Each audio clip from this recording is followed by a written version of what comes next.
Почнувајќи од денес, обединета македонска дијаспора стартува со медиумска кампања против, како што истакнуваат, платената грчка пропагандна војна и неправдата која Грција изминативе 20 години ја нанесува на Македонија. ОМД во писмата кои ги испраќа до уредниците на повеќе медиуми во Америка наведува дека од осамостојувањето во 1991 година Република Македонија се соочува со многу неправди предизвикани од Грција.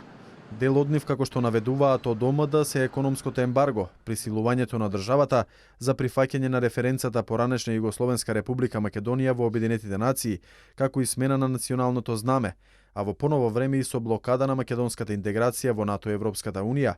ОМД додаваат дека и покрај грчката пропагандна војна, повеќе од 130 земји во светот ја признале Република Македонија под уставното име.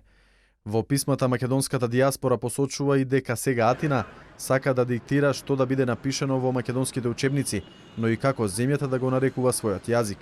Грција, укажува ОМД, го користи спорот за името за да го пренасочи вниманието на меѓународната заедница од неправдата што им ја прави на националните малцинства на незината територија, меѓу кои е и македонското.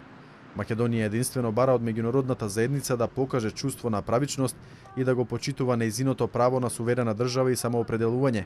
ОМД смета и дека меѓународната заедница не треба да остане нема на неправдите што и ги врши Грција на Македонија. Оваа кампања е поддржана од турската коалиција во САД.